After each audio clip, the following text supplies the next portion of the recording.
Pernahkah kalian mendengar tentang pesugihan tuyul? Kontrak gelap antara manusia dan makhluk gaib yang menjanjikan kekayaan, tapi selalu menuntut bayaran yang jauh lebih mengerikan daripada sekadar harta. Bintang di sebuah desa, ada seorang petani miskin yang nekat membuat perjanjian demi keluar dari penderitaan. Tapi apa yang dia dapatkan bukan hanya sawah yang subur, melainkan kutukan yang mengancam keluarganya sendiri.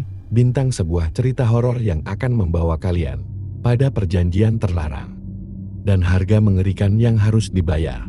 Malam itu sunyi, bulan setengah tertutup awan kelabu, membuat desa Jatiarum terasa lebih suram dari biasanya. Di ujung desa, berdiri seorang pria dengan pakaian lusuh, membawa cangkul di bahunya. Namanya Sarman, seorang petani yang hidupnya selalu dihantam kesialan. Sawah yang ia warisi dari orang tuanya kini hanya hamparan tanah retak, kering seperti gurun. Tak ada padi yang tumbuh, tak ada hasil panen yang bisa dijual. Hutangnya menumpuk, istrinya sering sakit-sakitan, dan anak semata wayangnya berhenti sekolah karena tidak ada biaya. Sarman berjongkok di tepi pematang, memukul tanah kering dengan batu, melepaskan amarah. Kenapa selalu aku yang begini? Orang lain bisa panen, bisa makan enak, bisa bangun rumah. Aku cuma menunggu mati di sini. Di antara keputusasaan, ia mendengar suara lirih, seperti bisikan, datang dari arah tengah sawah yang paling kering. Kalau kau ingin kaya, kalau kau ingin hidupmu berubah, panggil namaku. Sarman terperanjat. Ia berdiri, menoleh ke kiri dan kanan, namun tak ada siapa-siapa. Suara itu semakin jelas, seperti berasal dari dalam tanah. Kuberi kau hasil panen berlimpah, kuberi kau uang yang tak habis-habis. Kau hanya perlu satu hal, membuat kontrak denganku. Jantung Sarman berdegup kencang. Ia ingat cerita-cerita orang tua tentang pesugihan tuyul, tentang makhluk kecil yang bisa mencuri rezeki orang lain, lalu memberikannya pada tuannya. Selama ini ia hanya menganggapnya mitos, cerita kosong untuk menakut-nakuti anak-anak. Namun malam itu, suara itu nyata dengan ragu. Sarman berteriak ke arah kegelapan, kalau memang kau bisa menolongku, tunjukkan dirimu. Hening sejenak, angin berembus kencang, dedaunan kering berputar seperti pusaran kecil.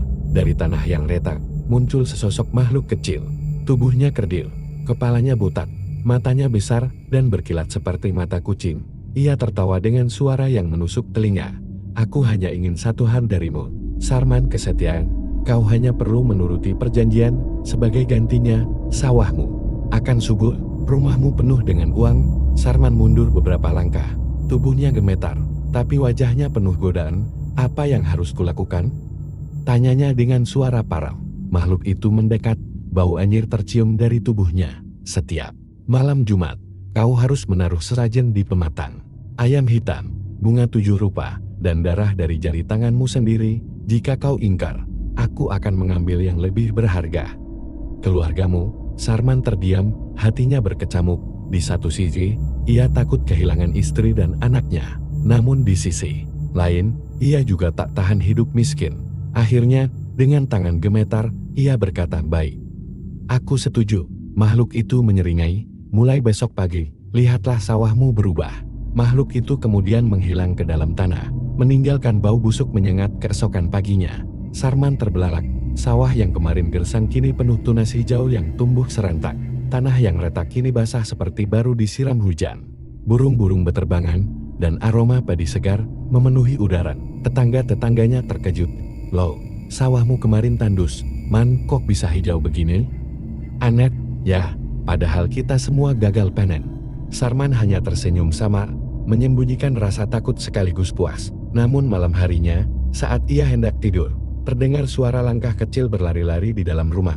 Tawa anak kecil terdengar samar di ruang dapur. Istrinya terbangun, wajahnya pucat. Man, kau dengar itu? Sarman hanya menatap langit-langit, wajahnya dingin. Aku tahu. Itu bagian dari perjanjianku. Di sudut rumah, bayangan kecil berlari cepat, lalu lenyap ke dalam kegelapan, dan dari kejauhan, suara tawa itu kembali terdengar. Kau sudah membuat kontrak, Sarman. Sekarang tak ada jalan kembali. Matahari pagi bersinar cerah. Sawah Sarman kini jadi buah bibir seluruh desa. Dalam semalam saja, tanah yang kering kerontang berubah jadi hamparan hijau segar, seolah diberkati para dewa. Orang-orang desa berbondong-bondong datang. Wah, Sarman, kau memang luar biasa. Ajari aku cara bercocok tanammu. Man, kok bisa begitu subur? Sarman hanya tersenyum samar, menutupi rahasia hitam yang ia simpan. Dalam hati, ia merasa puas. Untuk pertama kalinya, ia tidak lagi jadi bahan ejekan tetangga. Namun di balik kebahagiaan itu, rumahnya mulai berubah mencekam. Istri Sarman, Siti, sering mengeluh. Katanya setiap malam ia mendengar suara anak kecil tertawa di dapur, atau pintu yang terbuka sendiri meski semua orang sudah tidur. Man, aku takut.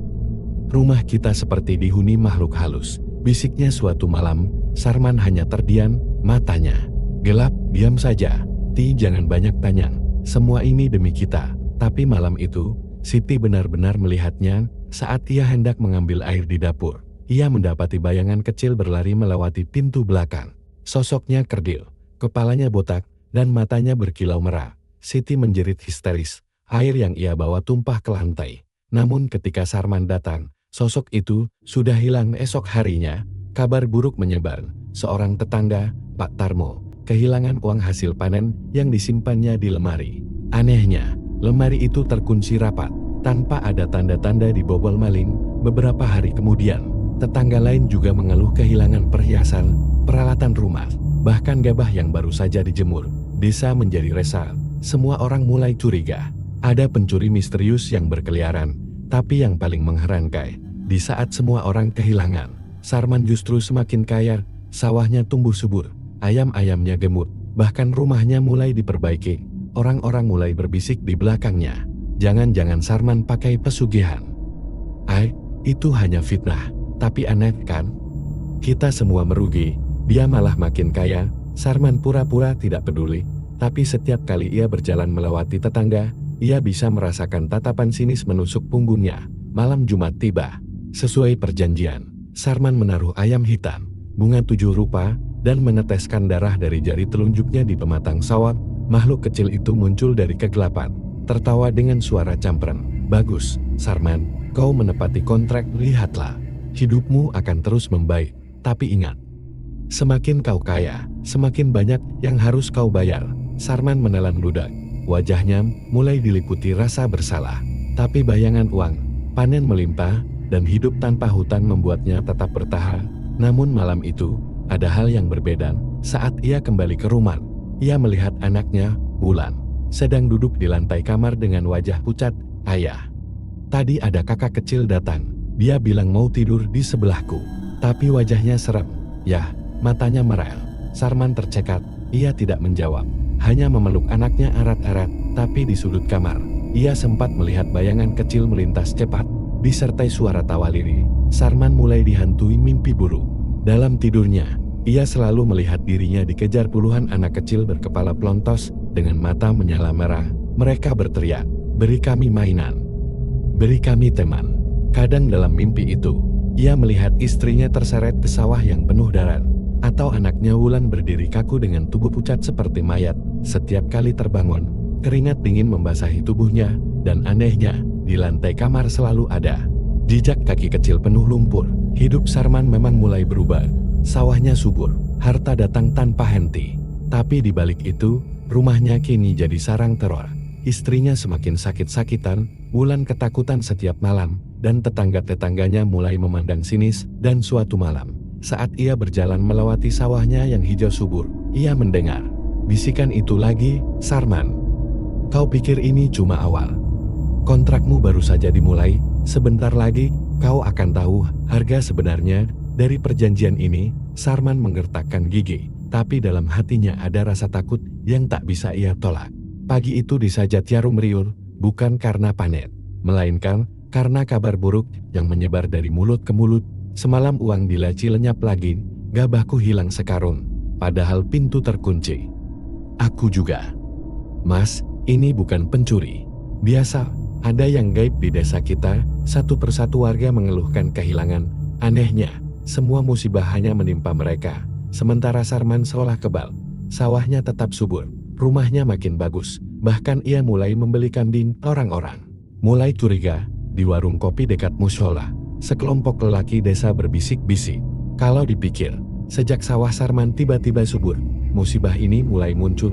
Betul, Man, kau ingat cerita orang tua dulu? Pesugihan tuyul itu nyata, dia mencuri dari orang lain buat majikannya. Jangan-jangan selama ini kita semua jadi korban tuyulnya Sarman. Bisik-bisik itu semakin keras, hingga sampai ke telinga Sarman sendiri. Saat ia lewat membawa karung beras, beberapa orang sengaja membuang muka.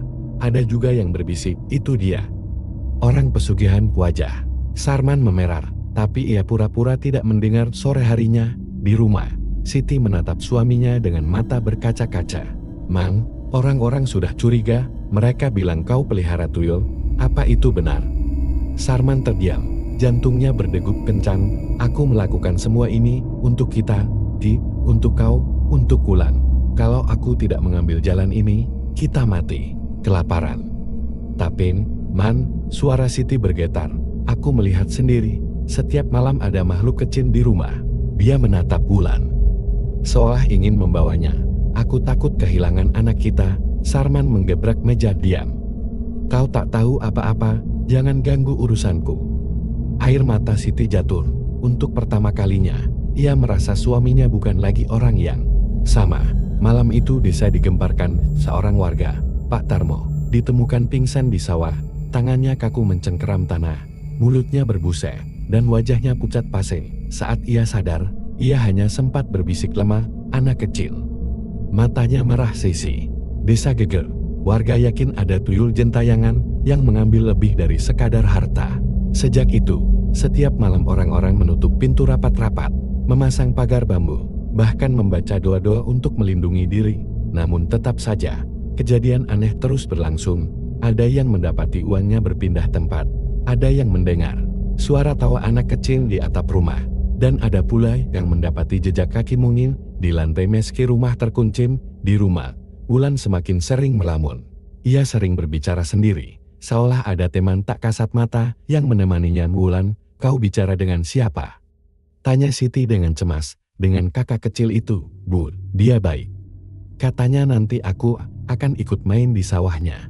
Siti langsung meraih bahu anaknya, tubuhnya gemetar. Jangan bicara begitu, Nak. Jangan pernah ikut dia. Namun Sarman yang mendengar justru terdiam. Ada rasa takut yang ia sembunyikan, karena ia tahu tuyul itu mulai mendekati darah dagingnya sendiri. Kecurigaan warga pada Sarman memuncak. Malam itu, beberapa orang mendatangi rumahnya. Man, kami tahu semua ini ulahmu. Kalau kau benar pakai pesugihan, berhenti sekarang juga. Gara-gara kau, kami semua jadi korban. Sarman mencoba membantah, jangan asal tuduh.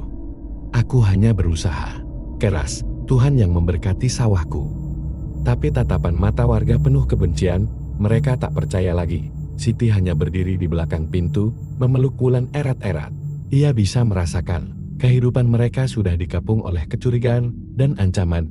Saat semua orang kembali ke rumah masing-masing dengan hati gelisah, Sarman kembali mendengar bisikan di telinganya saat berjalan melewati sawah hijau miliknya. Bagus. Sarman semakin mereka membenci, semakin aku kuat ingat. Kontrak ini bukan hanya tentang harta, akan ada korban, dan kau sudah memilih jalannya sendiri. Sarman menatap sawahnya yang subur, tapi hatinya terasa seperti terkubur. Ia tahu, desa mulai mencurigainya, dan korban pertama sudah jatuh. Malam itu hujan deras mengguyur desa Jatiarung, petir menyambar, angin kencang membuat jendela rumah Sarman bergetar. Di dalam kamar, Siti duduk di samping Wulan yang deman, tubuh anak itu panas, wajahnya pucat, dan matanya sesekali melirik ke sudut ruangan. Debu, kakak kecil itu datang lagi. Dia berdiri di pojok sana, bisik Wulan dengan suara lirih. Siti langsung menoleh ke arah yang ditunjuk anaknya, tapi yang ia lihat hanya kedelapan. Ia merangkul Wulan erat-erat, berusaha menenangkan. Tidak ada siapa-siapa, Nak. Itu cuma bayangan. Namun tiba-tiba, terdengar suara tawa kecil di dekat lemari. Tawa cempreng, jelas sekali bukan berasal dari Wulan. Siti menjerit, lalu buru-buru membaca doa. Tapi suara tawa itu justru semakin keras, disertai suara langkah kecil yang berlari-lari. Di dalam kamar, sementara itu, Sarman berada di sawah, menaruh sesajen ayam hitam, dan meneteskan darah dari jarinya. Dalam hati ia diliputi ketakutan. Jangan ganggu keluargaku, katanya dengan suara bergetar. Ambil apa saja dariku, Tapi jangan sentuh anakku. Makhluk kecil itu muncul di tengah sawah. Matanya menyala merang. Kontrak adalah kontrak. Sarman, kau tak bisa memilih. Setiap harta yang kau dapat, ada bayaran yang harus dibayar. Dan bayaran terindah adalah darah dari keturunanmu sendiri. Sarman marah, mencengkeram cangkulnya. Tidak. Aku tak akan biarkan kau menyentuh Wulan. Makhluk itu hanya tertawa, lalu lenyap ke dalam tanah, meninggalkan bau anyir yang menusuk. Ketika Sarman pulang, ia mendapati rumahnya kacau. Piring pecah berserakan, pintu dapur terbuka, dan Siti menangis sambil memeluk Wulan yang ketakutan. Man, aku melihatnya. Sosok kecil itu berlari-lari di kamar Wulan. Dia menarik selimutnya, seolah mau membawanya pergi. Wulan pun bergumam dengan suara lemas, matanya menerawang kosong. Dia bilang, kalau aku ikut, aku bisa main di sawah yang indah, penuh emas. Sarman gemetar. Ia tahu tuyul itu bukan hanya sekadar pencuri. Ia mulai menagih jiwa anaknya. Bukan hanya keluarga Sarman yang diteror. Beberapa warga desa mulai mengaku melihat anak kecil botak berlari di atap rumah mereka saat malam. Ada yang mendengar suara tangisan bayi di sawah, padahal sawah itu kosong. Bahkan seorang ibu mengaku anak balitanya sempat hilang sebentar, lalu ditemukan di pematang sawah Sarman dalam keadaan linglung. Desa semakin yakin, tuyul itu bukan hanya mencuri, tapi juga memangsa anak-anak. Dan semua jejaknya mengarah pada Sarman. Di malam berikutnya, Sarman tidak bisa tidur. Ia duduk di ruang tengah, menyalakan lampu minyak, memandang pintu kamar Wulan dengan gelisah. Tiba-tiba ia mendengar suara langkah kecil berlari di luar rumah. Tik tik tik. Pintu depan bergoyang, lalu terbuka sedikit dari celah. Pintu, tampak mata merah menyala, menatap lurus ke arah Wulan yang sedang tidur. Sarman meloncat, menutup pintu itu rapat-rapat. Tapi sebelum tertutup, ia sempat melihat bayangan tubuh kecil berlari ke arah kebun. Ia mengepalkan tangan, wajahnya penuh amarah bercampur ketakutan. Kalau kau berani sentuh anakku, aku sendiri yang akan menghancurkanmu. Namun dari kejauhan, terdengar tawa kecil bergaung di tengah sawah. Semakin lama semakin banyak, seperti suara puluhan anak yang berlari-lari sambil tertawa.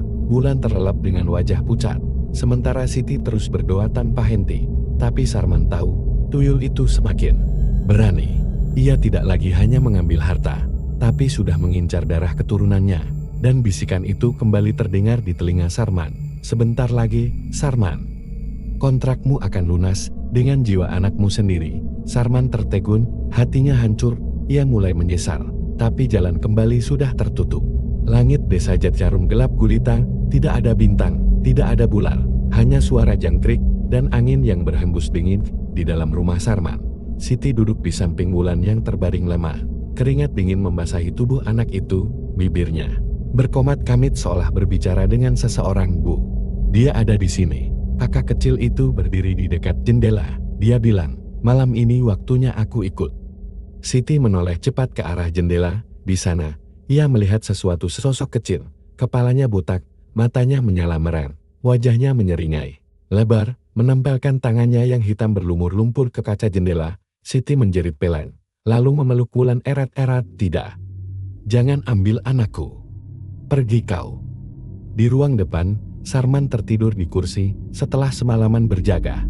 Ia tidak sadar bahwa Siti sudah mengambil keputusan nekat. Dengan cepat, Siti membungkus tubuh Wulan dengan selimut, lalu memasukkannya ke gendongan kain. Tubuhnya gemetar, tapi tekannya bulat. Ia harus menyelamatkan anaknya dari rumah ini, dari suaminya sendiri, dan dari makhluk keji itu. Ia membuka pintu perlahan, mengintip keluar. Hening, tapi dari arah sawan terdengar suara tawa kecil, lirih namun jelas, seperti suara anak-anak yang bermain. Siti menarik napas panjang, lalu melangkah ke kegelapan malam. Baru beberapa meter keluar rumah, angin berhembus kencang.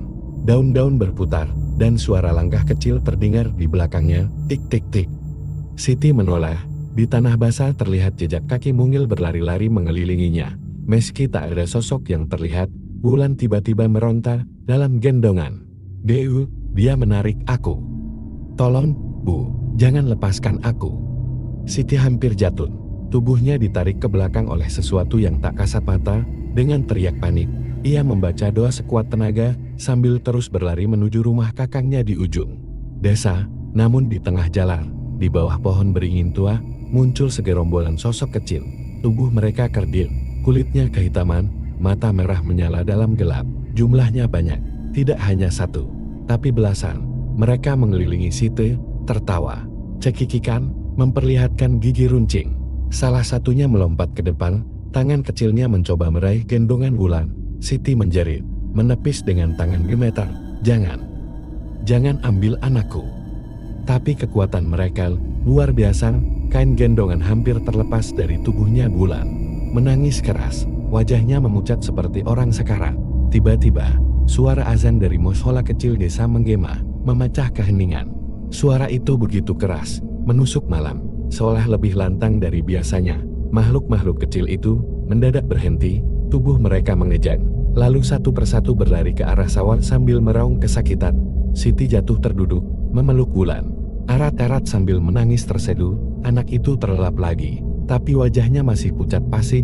Tak lama kemudian, Sarman datang tergesa-gesa, nafasnya terengah, matanya liar mencari Wulan. "Apa yang kau lakukan? Kau mau bunuh anak kita dengan melawan perjanjian." Siti menatap suaminya dengan tatapan penuh benci dan air mata. "Kaulah yang mau membunuhnya. Man, kau yang menyerahkan jiwa anakmu untuk harta. Aku tak akan diam lagi. Kalau perlu, aku akan melawanmu." Sarman terdiam, wajahnya kelam. Dari kejauhan, suara tawa tuyul kembali terdengar samar, seperti mengejek. "Tidak ada yang bisa lari dari kontrak, Sarman." "Tidak ada." Siti berhasil menyelamatkan Wulan untuk sementara, tapi kini ia dan suaminya terpekam. Warga desa semakin resah, karena teror tuyul kian nyata, dan di dalam hati Sarman, ketakutan bercampur dengan rasa marah, mulai membakar, antara melawan makhluk itu, atau membiarkan anaknya jadi korban. Pagi itu di Sajatiarum seperti sarang lebah yang diganggu. Orang-orang berkerumun di balai desa dengan wajah tegang, suara-suara saling bertumpuk, dipenuhi amarah dan ketakutan. "Semalam anakku hampir hilang. Gabahku lenyap 2 karung. Padahal aku tidur di dekatnya. Sudah cukup, ini pasti ulah tuyul Sarman." Seorang lelaki tua, Pak Bayan, berdiri di depan masa, wajahnya keras, suaranya lantang. "Warga sekalian, kita tidak bisa membiarkan ini berlarut. Terlalu banyak kehilangan, terlalu banyak anak-anak yang diganggu. Malam tadi, beberapa orang bahkan melihat tuyul itu dengan mata kepala sendiri. Semua tanda mengarah pada satu orang." Sarman, suasana bergemuruh, warga mulai menjerit serentak, "Bakar rumahnya, usir dia dari desa. Kalau tidak, kita semua akan jadi tumbal." Di rumah, Siti menutup jendela rapat-rapat, memeluk Wulan yang masih pucat. Dari kejauhan, ia mendengar teriakan massa yang semakin mendekat. "Dia Allah! Mereka datang!" Bisiknya gemetar. Wulan memegang tangan ibunya lemah. "Bu, kakak kecil itu hilang. Malam ini waktuku habis." Siti menangis, air matanya jatuh ke pipi anaknya. Ia menoleh ke arah pintu, lalu berlari ke ruang depan. "Man, kita harus pergi.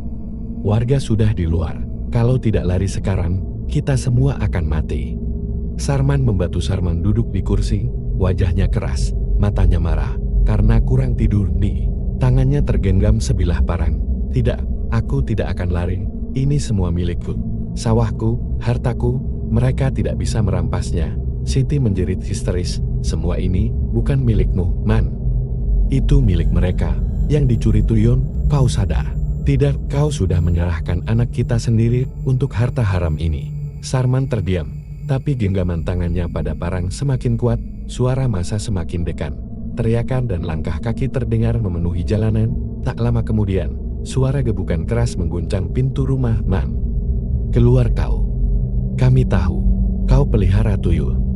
Kalau kau tidak keluar, rumahmu kami bakar." Pintu berguncang hebat, beberapa genting jatuh dari atap, karena dilempari batu. Siti menjerit, memeluk Wulan erat-erat. "Mang, tolong. Kau mau lihat anak kita mati terbakar?" Tiba-tiba, sebelum pintu jebol, suasana berubah.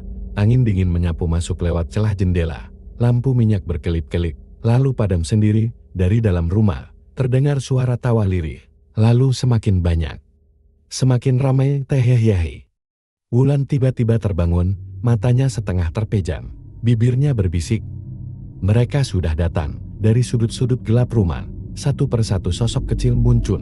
Tuyul-tuyul itu berlari cepat, memanjat dinding, melompat di atas meja, dan menatap warga yang berusaha masuk. Ketika pintu akhirnya jebol, warga berhamburan masuk dengan obor dan bambu. Tapi begitu melihat belasan sosok kecil berwajah menyeramkan, dengan mata merah menyala, mereka langsung terhenti. Beberapa warga menjerit, ada yang menjatuhkan obor, ada yang langsung lari tunggang langgan. Pak Bayan yang masih berdiri di depan pintu gemetar hebat, wajahnya pucat pase, dia Tuhan. Ternyata benar. Di tengah kekacauan itu, suara berat dan menyeramkan terdengar dari arah sawah. Suara yang bukan milik manusia. Sarman, waktumu hampir habis, kau menepati kontrak. Tapi sekarang saatnya membayar jiwa anakmu. Itulah bayaran terindah. Siti menjerit, memeluk Wulan semakin erat. Tidak. Kau tidak boleh mengambilnya, Man. Lakukan sesuatu. Hentikan semua ini. Sarman berdiri, tubuhnya gemetar, tatapannya penuh kebimbangan antara harta dan keluarga. Parang di tangannya terangkat, namun ia tidak tahu harus mengarah pada tuyul atau pada dirinya sendiri. Warga desa kacau balau. Rumah Sarman dipenuhi tuyul yang menampakkan diri. Wulan semakin lemah dan kontrak yang mengerikan akhirnya terkuak di hadapan semua orang. Di tengah kegelapan dan teriakan, satu pertanyaan menggantung. Apakah Sarman akan memilih melawan tuyul itu? Atau membiarkan anaknya jadi tumbal pesugihan? Rumah Sarman berubah menjadi medan neraka. Teriakan warga bercampur dengan suara cekikikan tuyul yang berlarian di dinding dan langit-langit. Obor yang dibawa warga padam satu persatu, seolah ada tangan gaib yang meniupnya. Siti menangis sambil memeluk Wulan yang tubuhnya semakin dingin. Anak itu tampak antara sadar dan tidak. Matanya memutih, bibirnya komat kamit seperti menirukan bisikan tak kasat mata. Man, tolong, dia sekarat. Jangan biarkan tuyul itu membawanya. Teriak Siti dengan suara parau. Sarman berdiri di tengah ruang, tubuhnya gemetar, parang masih tergenggam erat. Semua mata warga tertuju padanya. Pak Bayan bersuara lantang meski wajahnya pucat. Akui perbuatanmu, Sarman. Akui kau sudah jual diri pada iblis itu. Hanya dengan mengaku dan bertobat, mungkin kita bisa menyelamatkan anakmu. Sarman menggertakkan gigi, air matanya jatuh. Dia benar. Aku membuat kontrak. Aku pelihara tuyul. Aku ingin kaya, aku ingin dihormati. Tapi aku salah. Salah besar. Sekarang makhluk itu ingin mengambil anakku. Suara cekikikan tuyul mendadak berhenti, hening sesaat, sebelum terdengar suara berat bergema dari sawah. Sudah terlambat, Sarman. Kontrak tidak bisa dibatalkan, bayarannya adalah jiwa, dan waktunya sudah tiba. Wulan tiba-tiba terangkat dari pelukan Siti, seolah ada tangan tak kasat mata yang menariknya. Tubuh kecilnya melayang perlahan ke arah jendela. Siti menjerit histeris, berusaha meraih anaknya, tapi tubuhnya terlempar ke lantai oleh kekuatan gaib Wulan. Sarman berlari, mencoba meraih anaknya, tapi belasan tuyul menghadangnya. Menjerit sambil mencakar dan menggigit lengannya. Darah bercucuran dari tubuh Sarman, namun ia terus merangsak maju. Dengan sisa tenaga, Sarman mengangkat paran, tapi kali ini bukan untuk melawan tuyul. Ia menatap anaknya yang melayang, lalu berteriak lantang, ambil aku saja. Jangan anakku. Aku yang membuat kontrak, aku yang harus membayar. Tanpa ragu, Sarman menghunuskan parang ke dadanya sendiri. Darah menyembur deras, tubuhnya jatuh tersungkur. Sisi rumah hening, tuyul-tuyul berhenti bergerak. Mata merah mereka meredup. Wulan yang tadinya melayang perlahan jatuh kembali ke pelukan Siti. Suara berat dari arah sawah kembali terdengar, kali ini lebih dingin. Kontrak lunas. Jiwa sudah dibayar. Satu persatu tuyul menghilang, meninggalkan bau anyir yang menusuk. Warga terpaku, tak ada yang berani bicara. Di lantai, Sarman tergeletak dengan mata terbuka. Wajahnya membeku di antara rasa sakit dan kelegaan. Siti merangkul tubuh Wulan sambil menangis histeris. Sementara anak itu mulai siuman. Bu, ayah kemana? Kenapa ayah tidur begitu? Tanyanya polos. Siti hanya bisa menangis semakin keras. Sejak malam itu, teror tuyul di desa Jatiarum berhenti. Sawah Sarman yang dulu subur, mendadak kembali tandus. Retak seperti semula. Warga sepakat tidak pernah lagi menyebut nama Sarman, kecuali sebagai pelajaran bahwa harta dari jalan gelap selalu menuntut harga yang lebih mahal dari segalanya. Dan setiap malam Jumat, dari arah sawah kering itu, terkadang masih terdengar suara cekikikan lirih, seolah ada yang menagih kontrak baru.